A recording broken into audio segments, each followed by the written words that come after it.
What's up, ladies and gentlemen? This is the Nuff Said Sports Podcast. We are coming in hot. My name is Adam Dickens, and that is Trey Adams. Trey will say what's up. Going on, everybody? Appreciate y'all coming through. Got another video for y'all. The country accent. The fuck? I don't know where that came from or why that was. Uh, That came out. it's for your West Virginia side came out. All right, we coming in hot. We got a nice, juicy, good. That's a weird way to phrase it, Yeah, but you, juicy you sound episode for you hungry. guys. You sound hungry. I didn't think about it like that. I thought about it in like a kinky, weird way. That's kind of strange. All right. Anyways, we are more excited to see you guys than Travis Kelsey is to see Taylor Swift's flapjacks in his bed. And so we're gonna hit it off hot. We got to talk about Colorado losing today. We got to talk about Chandler Jones and his CT going crazy. And then we're gonna preview some of these NFL topics. So with that being said, cue the intro, guys.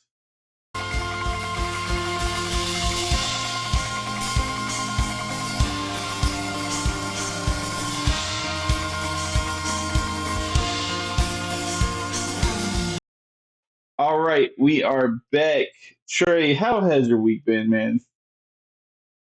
Week went by fast. Glad it did. And I'm on a little bit on the slow side right now. I'm recovering from last night, but honestly, I'm not really because I'm just continuing drinking now. So, but it was a good week, busy day, but trying to get my life together. How was yours? I feel it just about the same. Life of being an adult, but a big sports week, a lot of stuff happening, a lot of stuff going on. The first topic we got up is to me literally the biggest news. It's not NFL stuff, unfortunately.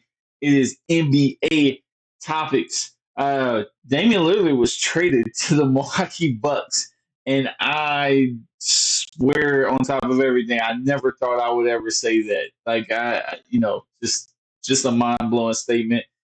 He was traded in a three-way trade. I'm gonna be honest; it's a lot of information in the trade, so we can just talk about it as we go. So, with that being said, who won this actual trade between the Bucks? Who else was it? The Bucks, the Phoenix and the Trailblazers. Portland, and Portland and the Suns. So who do we think won this trade?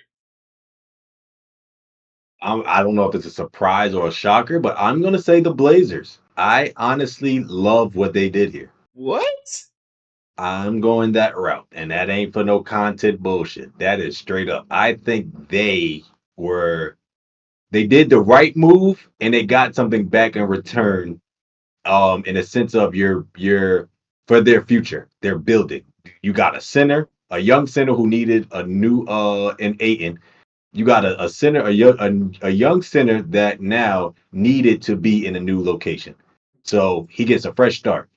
Then you get Drew Holiday. You know you're gonna end up flipping him and trading him, which is cool because you already got two young dogs already at the guards, and he's not really a three. And they have I feel like Thibault's a good three for them already anyway. Um I just like what they're doing over there. I think that was good. And you got draft compensation. I think that's a good deal.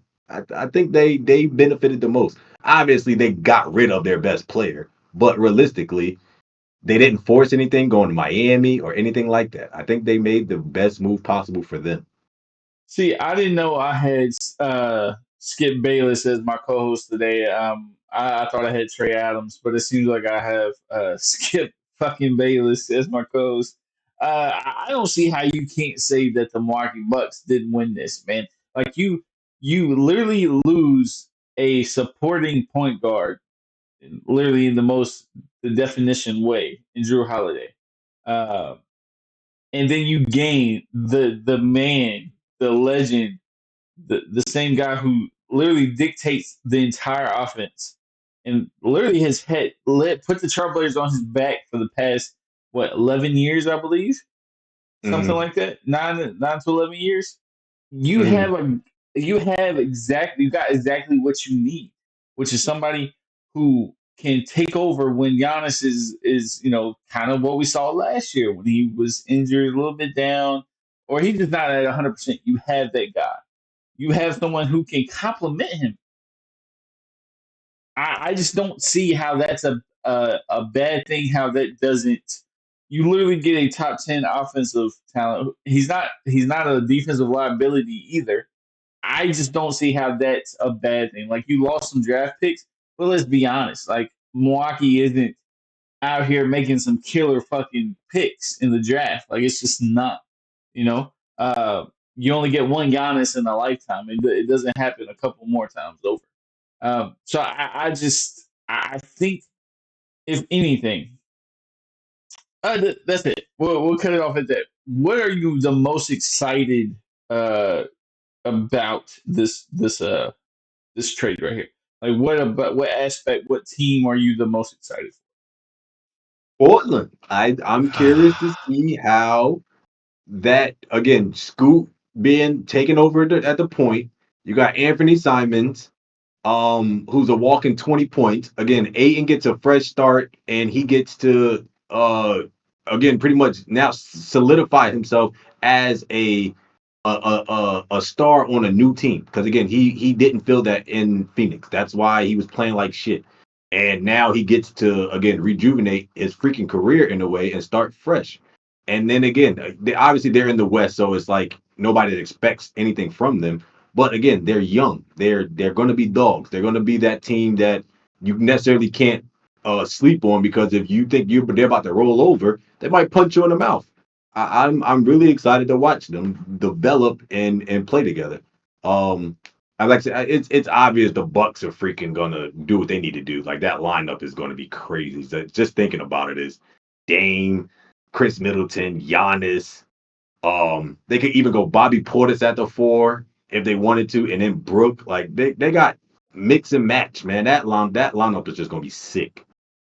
I to go back to your Trailblazers point, I I did find it pretty weird that the song that Dame put out, and Yeah, one of the lyrics that he spoke about or spoke in his song that he released, titled "Farewell." He said, "I could never be replaced. They'll know sooner than later."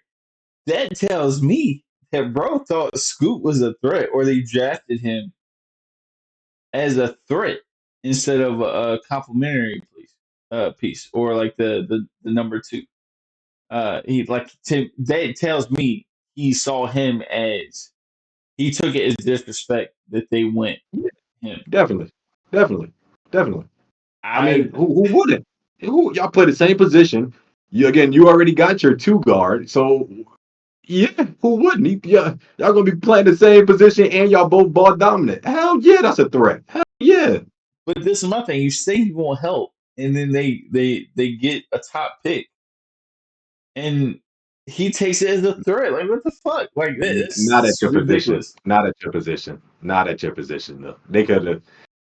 I get like that. That was literally your replacement, dude. Like the moment they drafted him, you knew like he was coming for your job. I guess. I don't know. I thought it was pretty crazy. He also what'd you think of the song? I didn't listen to it. I'm not a big Dame Can Rap fan. Like, yeah, I mean, he got some bars, but I'm just not. I'm not like banging it in my car. I'm like, hey, yo, put that Dame on. Like, nah, that's not it for me. What do you think about that? I didn't listen to the whole thing. I just like I said, I just know parts of it. I mean, you got everything you need to say off your chest. Good for you. But it ain't nothing to look like don't look too much into it type. I mean, clearly you had it already made because you dropped it the same day you was traded, literally. So you already had it made. It was just a matter of when it happened that you was gonna drop the shit. Like, let's be real here. Yeah, I think I saw it as just a little dramatic. I saw the letter that he wrote to Portland kind of dramatic Mm, too. Uh, Pretty much saying that he's gonna pull LeBron and come back after the fact, or you never know. I just see it as a little bit dramatic. I'm a big Dame Lillard fan. I just thought it was super dramatic. Like no one fucking cares. Like no offense. Like you shouldn't have been there that long in the first place. And now you exactly. it just didn't feel right to me. Anything else you want to touch on as far as the trade? Um, I like what I will also Phoenix. Phoenix, I don't want to just overlook what they did. They got Nurkic. Damn, I can't get the words out. But they got a more passing big man for their offense that doesn't need the ball. He just literally rebounds and pass. So I think that was a good pickup on their part. Like you said, you get rid of Aiton for that. So pretty much it was like a trade. It was just a simple swap for them. That But was cap space. That was all cap space. Them getting Nurkic, no, them getting Nurkic and getting rid of Aiton cleared up like 16 million cap. I mean, yeah, because it is a what you call it. I get that. But again, it's a good fit though. It's not like again, Aiton wasn't going to get the ball in that offense with them three other people shooting. So again, now you have a big man who literally can just be the big and be cool with that. He'll go home happy with 10, 15 rebounds and 5 assists. He'll be cool with that. Yep. Where do we think that Drew ends up being traded to? Because they already got him on the trade block as soon as he got there. So where do we think he goes? My personal opinion, I really like him going if he can get there somehow. I like him going to the Warriors and pretty much them sending Paul out. They out in a retrade, kind of like how they did. Who was it? D'Angelo Russell. Yes, D'Angelo Russell. I really like that because again, Chris Paul's kind of like in that category of D'Angelo Russell where he didn't really fit that fucking team, and so I think they resend him out, bring Drew in. You get a great perimeter defender that can fill in his role offensively and support. I think he goes to either. I think he either goes to Miami or the 76ers. I do see him possibly going back to Philly. They need the defensive help anyway. Um, so I could see him going back there. A great fit though for him would be like New York. Like the Knicks would be perfect. Um, but yeah, I could see I really see him just going back to Philly or Miami. Those are the main two for me. Yeah, I don't know if I can see Miami, especially the way Jimmy Butler whipped that ass in the playoffs. Yeah, I can't look at you in the locker room. Bro, we're not catching eye contact. We just moving. But no, that to me, I was just happy to get some NBA news, some NBA topics. To be honest with you, like I needed that in my soul. I didn't know how much I needed to it actually happen, and it seemed kind of random as hell. Was it a random? It was Wednesday, I think. Tuesday or Wednesday it happened. It was just random as hell. Wednesday, Uh, Wednesday. it was just a random Wednesday. No one was thinking about it, talking about it. It was just very weird, but much needed on the NBA side. Kind of missed the NBA a little bit if you couldn't tell. But let's go ahead and go forward and talk about Colorado, Dion, and the team. Started off really slow versus USC and Caleb Williams. Caleb Williams had a 6 touchdown game. I think 400 yards. Just a crazy performance. And then Colorado started catching them back up in the fourth quarter, and made a real competitive game at the end. How is what about this game? Did you what was your take away from this game? It really shows you how bad that defense is. Their defense and their lines. I mean, we've been talking about it all season. That they do allow points, um, quick points too. Like they be people scoring within 2 minutes. So they allow easy, quick drives way too easy on defense, and then their lines is just again, it's not the best, and against the top tier teams, that's it's going to show. Um, so again, it's the lackluster defense, their lines, and again, it kind of shows on offense. They can score the ball fake when they want to, or after when Shador gets going and he gets a feel of the game. But it again, it's these slow starts, man. It's always a slow start. They got to start faster. And now I think when they figure that out, they'll be more of a better offensive team where it's like okay, we can go out there and score 50 damn near every time. But they got to start the game off way better. Like they come out the gate too slow. Check your phone when you get a chance.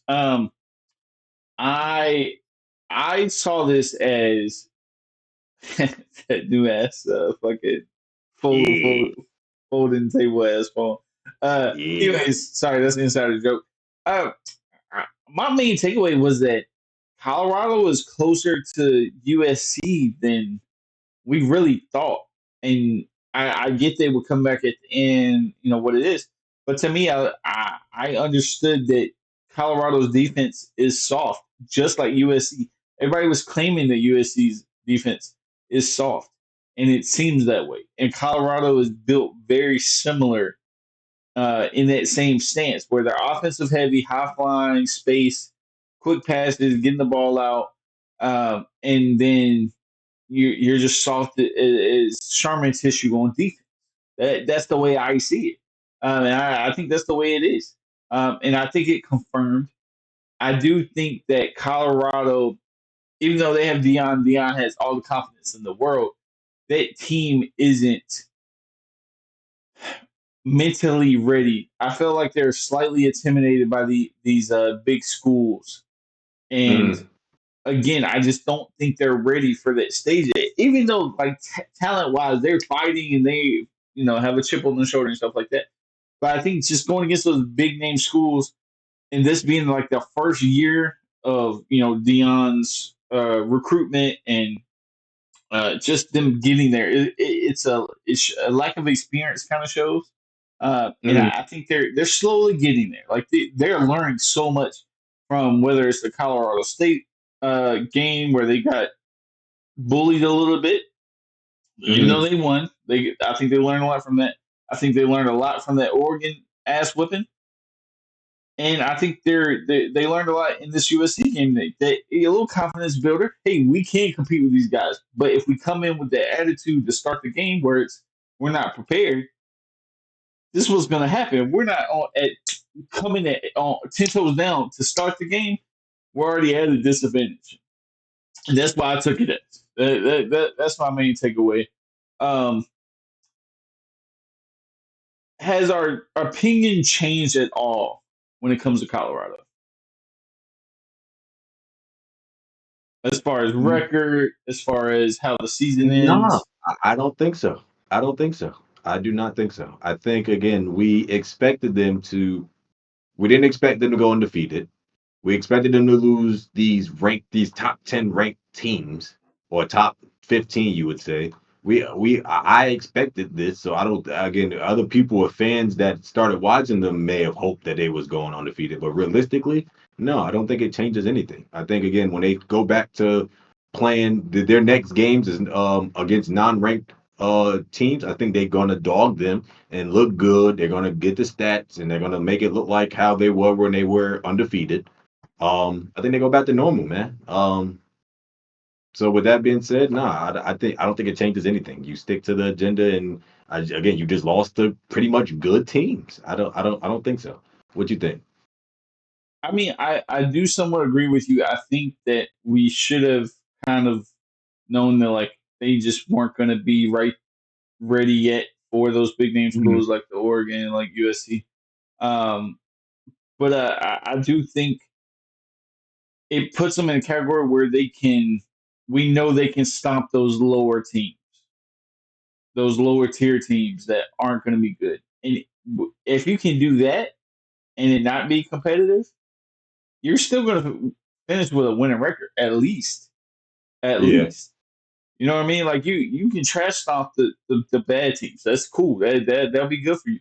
I mean, again, I think it builds confidence. So I think that they got a little humbled, and I think it humbled the audience. Even though like a lot of us want them to do well, yeah, uh, you still see that like it takes some progress. Um, let's go ahead and move on to some NFL topics. Finally getting into this baby. Uh, Chandler Jones, I joke about it a little bit, CTE, and have little CTE jokes, and that's fine. I'm all for it. But it seems like something's really going on with him. Seriously, he was arrested yesterday for, I believe what I read was he took some of his girlfriend's stuff and was burning it in her backyard. She wasn't home. And then today he got released by the Raiders, according to I saw it on ESPN. He Mhm. also alleged that or implied that Josh McDaniels had something to do with Aaron Hernandez being murdered in jail. Just saying a lot of things, very conspiracy type stuff. And really seems out of it. Um, what are we? What do we think? Do we think it's just CTE? Does he have something to to base this stuff off of? What do we think of these type of behaviors when we're seeing them um, from Chandler Jones? Well, for violating the DVPO, they had that's just nonsense and stupid on his behalf. But I mean, again, if it's CTE, if you don't got it, you better claim it now with all this shit that you're doing at this point. Let's be real. I mean, you could claim mental health now in any way, and honestly, you get a slap on the hand. So I honestly, at this point, you better have something because you acting like a damn fool right now. Um, and I mean, with the allegations about the coach, I mean, he was coming for the owner too. Yeah, He was going crazy, man. He better claim something. Better claim anxiety, fucking depression, claim whatever. But we definitely at this point. I mean, you was on the tail end of your career anyway. But like, that's not how you want to go out. That's not how you want to go out. yeah. I'll add this. I'll add this point that his brother John Jones has been known for his drug habits. You know, some Mhm. booger sugar, a little bit. Also abuse from beating his wife, like crazy bad. And uh, what's the best way to phrase this? I'm trying to be as oh fuck it. They both got mental disabilities or some behaviors from whether it's drug use or whatever is going on. It does run in the family based on his brother. I'm not sure about the Mhm. third brother. So it it doesn't necessarily surprise me. I will speak for you, Trey, when I say we wish that he goes to a mental facility and gets all the help that he needs. Uh, I don't think his is drug based at all. It just seems just kind of CTE based or some type of something's wrong. Anyways, and we hope he gets all the help he can. If not, you know, it is what it is. But I'm still always down for some CTE fucking jokes. As long as nobody's getting hurt in the process. But and also, doesn't it just seem like the most Raiders shit ever? Like the Yeah, Raiders literally just have the worst fucking luck.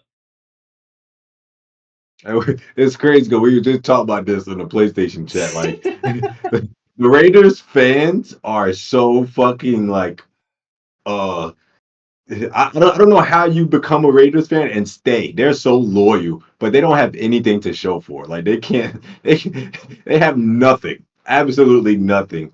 And their team is just completely all over the place. It's too much going on, as I'm saying, with them. It's always something. Like they end up making the news somehow. I don't know how. And it ain't for winning. Doesn't it kind of seem like they should have moved to like the Los Angeles area instead of the fucking Chargers? Because They should move to New Mexico. like this franchise just seems like a fucking movie. Like they seem like the real life replacements or fucking what's the Willie Beeman fucking movie? What's that shit? Like That's my movie. Hold on. We're not about to skip over the replacements. That's my movie. That they got the running back from out of jail. yeah, bro, it's my favorite too. You know what I'm saying? But like, it's just That's the my shit. Raiders. The Raiders are literally the most movie like type of franchise. It's ridiculous. Um. All right, let's go ahead. Speaking of the Raiders, we're gonna stay on this subject. I believe Jimmy G is out this week versus the Chargers. Go get Shane Falco. They're gonna have to because Jimmy G is in concussion protocol, I believe. He was questionable before, but he is officially out. Do we think that the Raiders and Shane Falco are gonna have a chance to beat the real Shane Falco, fucking Justin Herbert and the Chargers? Man, they better. I hope that game end in a tie. Fuck them. But no, they do not. I don't even know who is their backup. So this is the point I was gonna kind of make. I believe the backup Aiden O'Connell and Brian Hoyer, ex Patriots backup quarterback. So off the bat, this is what I'll say, and I'll kind of give you a little bit of a preview. If I was a betting man, okay, I would put some money on the Raiders winning, not because I actually think they'll win, but they have a backup named Aiden O'Connell who showed out really good in preseason. And he just seems like the type of guy to fuck around and like when he seems like the Raiders savior. If you really look into it, look some of his tape up just for the fuck of it. If I had a quick, $100, $200, I would throw it on the Raiders win just for the fuck of it. He's actually pretty fucking good. And again, he did really good in preseason. All the reports are coming out that he is the Raiders savior, apparently. But they'll probably go, with that being said, they'll probably go fucking Brian Hoyer as the starter just because he is the more experienced guy. Aiden O'Connell is a rookie, but he is pretty good. But then again, it's the fucking Chargers. It's the fucking I Chargers. keep an eye out. So this game is going to be fucking close no matter what. It doesn't really fucking matter because the Chargers There in he all go their games. disrespecting Herbert. Stop No, disrespecting I'm not. Herbert. No, I'm not. All their games so far this season have been very close games. Okay? Guess what? Mm, Same shit's going to happen this week. Spoiler there we alert. go. And There we go. if Aiden O'Connell is the quarterback for the fucking Raiders, he's going to win this bitch. And we're going to be talking about fucking Justin Herbert again. Okay? That spoiler alert. Hate to tell you, man. Let's talk about moving forward. We have two 0-3 teams, big losing ass teams going against each other this week. We actually had two matchups, but I felt like this one was the more important since we've been talking about these teams anyway for the past couple of weeks. Two 0-3 teams in the Broncos versus the Bears. What team do we think finally gets a win? Somebody has to come up with a win, unless That they ain't just. true. Look, I wouldn't be surprised that shit in the tie too. Fuck out of here. The way we've been fucking playing, being Denver. Um, How about this? Why are you thinking?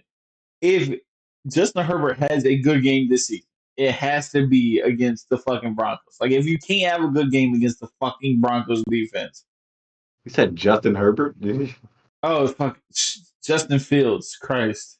If Justin Fields can't have a good game against the fucking Broncos, we all know Justin Herbert's gonna have a good game against fucking Broncos when he goes against the defense. Anyways, Justin Fields. If Justin Fields can't have a good game against the fucking Broncos defense, what the fuck is he there for? Like, just wrap the fucking season up. If he can't Man, ball out this against he this team, bad. He looks bad, man. I'm sorry. He looks horrible. I know no more. I know I've been riding his ass all fucking year, telling him he's how trash he is, but he looks horrible. Justin Fields looks like shit. Like, oh my god. I, I definitely I think Denver will win this. I definitely think we'll win that easily, though. I hope we do. Holy shit, I hope we do. I will say this: I'm not. I think I might watch this game because it should be a exciting game no matter what. Like I assume it's either going to be no scoring at all or it's going to be all the fucking scoring, and that's all we fucking see, just running up and down. Like this might be like fucking a 70-60 game, like on some crazy fucking shit. Uh, Yeah, fucking Justin Fields goes off for 200 yards rushing. Yeah, I can see some bullshit like that happening. I can I see was it. gonna say 300 yards fucking rushing. To be honest with you, I could fucking see it in like 50 yards I, passing. Look, I could see that bullshit. How do we think Russ? I know you're a little skewed because you are a Broncos fan. Just giving the audience a heads up, even though they probably already know it. Um, how do we think that Russell Wilson does against this Chicago Bears defense or lack thereof? I think he continues to play well. I mean, he's been playing. He's been if you look at the stats, he's been playing fairly decent. I mean, it's not him. He's putting up numbers. He's moving the ball. He's getting his explosive weapons. I would say, being Marvin Mims, he's unleashing him.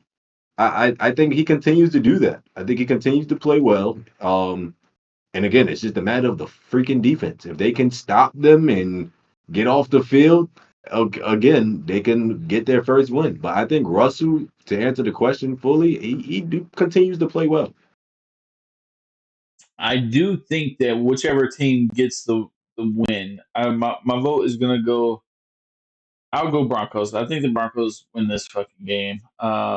Unfortunately, but whichever team does win, okay, they need the momentum, and I hopefully gives them a little momentum going into the next few weeks because they definitely fucking need it. Um,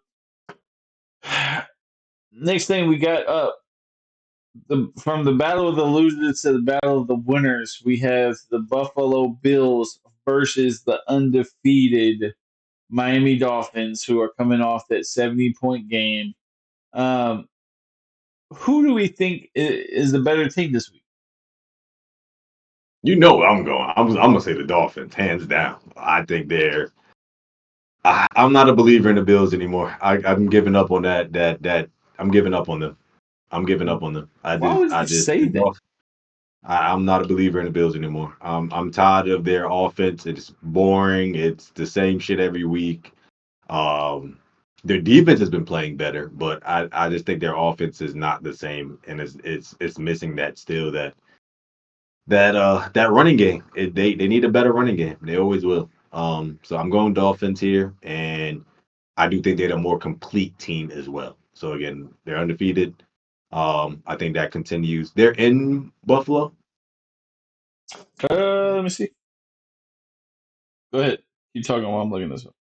I think they're in Buffalo, but I'm still taking Miami. Um, I think Tyreek continues to have like bro's about to be the only wide receiver on the MVP candidate. He's gonna do it. And the way Tua's playing, I gotta go with my guy Mike McDaniels. He's been balling, man. He's been doing his thing. It is in Miami. It is in Miami. Oh, Um, it's in Miami. Oh yeah, hell yeah, hell yeah, hell yeah. I think that if I was a normal person and I was sane, I would definitely pick the Miami Dolphins. But with that being said, okay, the last couple weeks, just like Miami, the Buffalo Bills have been on fire, and I think they're actually better than what they were last year. And I say this because they actually have a running game this year with James Cook. He's actually been putting out. Uh, and I think that it comes that this whole game comes down to the Bills defense and how it does. Now, the first week they they had a little stumble, but the last couple weeks they have been coming on strong and been putting out and playing good physical defense. And if they can do that, obviously against Miami, I think they have a way to win. And I think a lot of people are sleeping on Miami, like I mean, not Miami, sleeping on the Bills because of that week one. And I think, it was a primetime game, and no one expected them to lose, and they ended up doing it. Mm, And I think people have been sleeping on because of that week one. But it's week one, like shit is gonna happen. Like things go wrong in the first week. And I think week two and three, we're really seeing who the Bills actually are.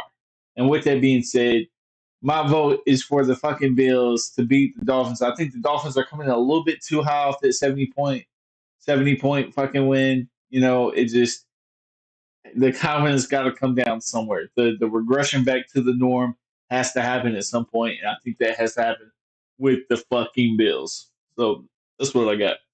we all got hopes and dreams, but they stay undefeated. I mean, I'm a fucking Patriots fan, so if it was up to me, I mean, if both these teams could come out with a fucking loss in some fucking way, that'd be a fucking ideal. Um, so after that game, you know, the first game in the day happens to be in London. Okay, and I don't know about you, but fucking love fish and chips. That's the only thing I could think of about London to bring up for this fucking clip. So, with that being said, we have the Falcons versus the Jags. Is this the game that gets the Jags back on fucking track? Or is this the game where we say the Falcons seem somewhat fucking legit? I think the question should be if they win in London, do they stay there? Like they've been the fuck. But it has to happen. It has to. Like the Jaguars have to win this game. They lose this game at this point. It's like, are we really this bad? Like we're losing to teams we should be beating and then expect to be a playoff contender? There's no way. This is a must-win game for them.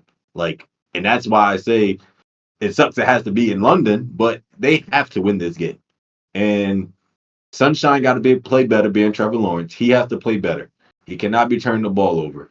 They need to. ETN has been playing fairly decent recently. They need to continue to rely on him, but it's pretty much Trevor Lawrence. He has to be better, and their defense has to wake the fuck up. Like their defense has been just lackadaisical. So they have to wake up. Trevor Lawrence has to be what we all expect him to be. Again, we've been talking about them all off season that this was a team to keep an eye on, and they've been playing like fucking dog shit.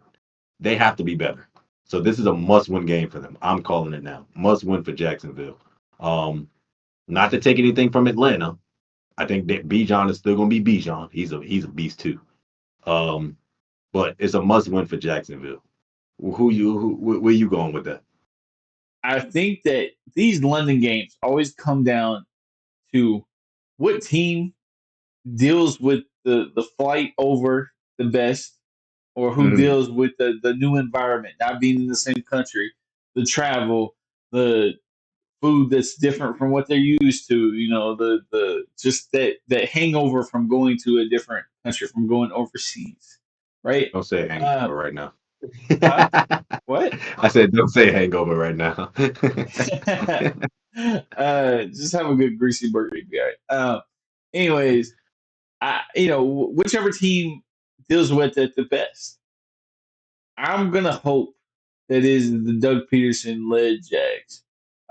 Even though both of these teams are fairly young, I would say that the Jags have, I guess, a little bit more experience. I mean, they're Mm, led by more of a veteran, or not veteran really, but it's weird calling Trevor Lawrence a veteran, but the more experienced quarterback. You know what I mean? yeah, I And get you. so I think you have to give them the edge. They have the more experienced head coach, more experienced quarterback. I just don't see the edge that the Falcons necessarily have on at all. Really, I mean, I guess defensively they played a little bit better, Yeah, but you got to give. If the Jags don't win this, I don't. I think it's either way. It's a big statement game for either one. Um, I think if the Jags lose, this season's kind of going down the drain. And not saying you should give up, but it's not going to look good. Um, and then if the Falcons win, this is kind of what they needed to get back where they absolutely should. Anything else about this game you think might be important? I think we touched on them near everything. yeah. Desmond Ritter. I think I like how he plays. I really do. Like I watched that last game, and he makes good decisions sometimes. And makes difficult throws that make it look like he shows flashes. Pretty much, he shows flashes that he could be the guy in Atlanta. And I hope he continues to do that. I want him to be that guy for them. So they have their quarterback, their running back, they got a they got wide receivers. It's just a matter of, like you said, putting it all together. So just keep an eye on Desmond. I think if he continues to grow and develop, he'll solidify that spot because I know he came into the season shaky everybody's like, Atlanta needs a quarterback. They need a quarterback. They just drafted this guy. Give him a chance. And I think he's doing what he needs to do. So just keep an eye on Desmond. I agree with you. I will say it's safe to say that this team or offense looks better with him than it did with Mariota last year. You know, also his wife or girl, I'm not sure exactly what, saw her on TikTok the other day. She's a fucking 10, son. Is she? She is nice. I'm not to go scrolling after this though. Yeah, just give her a chance, man. She is yeah, she is nice. Anyways, I think that this sets us up for the next segment to be what I would call, and it's unfortunate I really can't talk about the Sunday night and the Monday night game. Just isn't all that, so we didn't make that a segment this week. But this game, I think, is probably a little bit underrated, in my opinion. Super underrated. But we have the battle for America's team between the Dallas Cowboys, okay, which is the most popular team in the NFL, versus the Patriots, which is not as fucking popular and haven't played as good since Tom Brady's fucking left town. But they are the Patriots. So patriotic America. Who will win this game? If betting wise, I believe the Cowboys are a 6 point favorite. Mm. I actually think that, and I'll explain a little bit later, but just tell me what you think. I think the Patriots have a fucking chance, and maybe it's because I'm a Patriots fan, but I think we have a good fucking chance to beat the Cowboys. The Patriots do have a good chance because of just their uh just pretty much how their team is their overlook of that team and how it's developed. Like again, I think they're hungry. They have the coaching for it. Um, with that being said, I hope the Cowboys do lose. I'm rooting for the Patriots for this game. I think again they after what they saw last week in Arizona, being the Cowboys and getting punched in the throat by a bum team, I think they end up losing another game to a team that they is are expected to beat. And but again, I think being Bill Belichick, and him coaching up players and just having the game plan for a team, I think he gets to Dak. I think he figures out the weaknesses, he exploits them of Dak. And I think Cowboys defense plays good. I just think at the end of the game, the Patriots are just going to be better coached, and I think they going very slim. Like if I had to guess a score, I would say like 27-17 Patriots.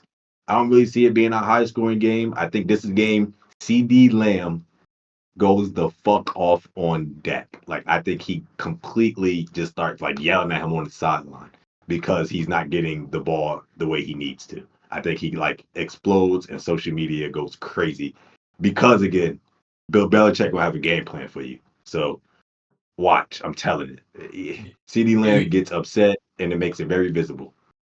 if you think CD Lamb is going to go off, son, this is the overreaction to me for Cowboys fans. This is the moment where we see Dallas Cowboys volcano fucking rumble a little bit, and it's just gonna fucking explode because they're gonna lose to the fucking Patriots. If you thought last week was bad, but on Mm. top of that, yes, you have a Dallas Cow, bruh. I got a fucking fly in this room. I'm Nice. about to I see it on the camera. beat the shit out of this fucking fly right now. Literally, there's nothing in this room. All right. Anyways, uh, this is the week where the Dallas Cow. This is fucking pissing me off. This is the week where the Dallas Cowboys fans volcano just bust. Okay, it burst. Everything's in flames. Because if you thought last week was bad, okay, put on top of this that I'm pretty sure Dak is going to throw at least 1 to 2 interceptions, and they are going to be Definitely. gifts to God to hand these Cowboys ass whooping. I think that this puts the whole team in turmoil, right? I think that Mm. just like you said, the Patriots are going to play good defense, and I think Mac Jones seems not new and improved because that gives him a little bit too much props, but he does seem a lot better. That offense seems somewhat competent a little bit. with the Mm. receivers that they had. And so I think that there you go. There's your formula. And they're going to grind it away. And the Cowboys are gonna be like, what happened in this game? Just like they said, what happened with the Cardinals. I think it has to go that way. Um, Definitely, guys, let's thank our sponsorships. I know this is changing direction pretty fast. Thank you to our sponsors in the Sonorous Wave. They made the intro song to start this episode with, and then also thank Dreadsock for being a sponsor. I'll play the commercial at the end of the pod. Make sure you check them out if you have a protective hairstyle or you got locks. And keep that hair lint free, nice and tidy when you go to sleep. Check them out on Instagram and www.dreadsock.com. Trey, do you have any last messages for the audience? Take a shot for me. Please, social media. We are getting back to being very consistent on a routine basis with social medias, all on all platforms. Please, again, comment. We're going to be having these reels come back out this week, or should be to either to most likely tomorrow. So again, comment, share, please, and we look forward to reading and seeing what y'all got to say. But definitely follow, subscribe to the YouTube channel, follow the live content, as well as the reels, and just give us your honest opinion. If not, screw you. We're gonna do it anyway. Absolutely. We are gonna, man. A lot of people don't know this is the quiet before the storm, and when we get rolling, it's gonna be a wonderful thing. Before we end this episode, I can, I don't know where you stand on this, but I am so tired of seeing. I get it's entertainment at the end of the day. I'm so tired of seeing the fucking Travis Kelsey and Taylor Swift fucking relationship on my fucking timeline. Like I'm so like I'm happy for both cool, Let them whatever. live. Let them live. I like it. I like it. I ain't gonna hold you. I'll be looking for it. I like it. I like it. It's man, I don't know which one I hate more, like the Taylor Swift fans or the fucking the social media They're aspect of not all of it. Taylor Swift fans. They're called Swifties. Get over it. Yeah, I think that look fits you. You know what I'm saying? It's so much that I bought you tickets to a Taylor Swift concert. So are we going next week or like this week? It's in fucking Florida. I'm down to go to a Tay Tay concert. Shit, I'll be up in there. Well, we got bad love, but don't do it. Don't do it. I'll be in there Hey, bugging out. it's plenty of talent going to those concerts. So I'm always down to go. You know what I'm saying? We might be out ratioed uh if you get That's what I'm the putting best. down. That's the best con. That's the best con. Look, I don't want to go anywhere where I'm not out. Outreach. That's all I'm saying. That's all I'm saying. But anyways, guys, we are super grateful for you guys to be listening to us. Make sure you keep it up. We are here to give you guys entertainment. Super excited every week to do this. I know it kind of lets it's like a stress relief when I do the show, and it makes my week. So again, thank you guys for listening. We are here for you and here for your entertainment. And I just want to provide the best show possible. So with that being said, we out.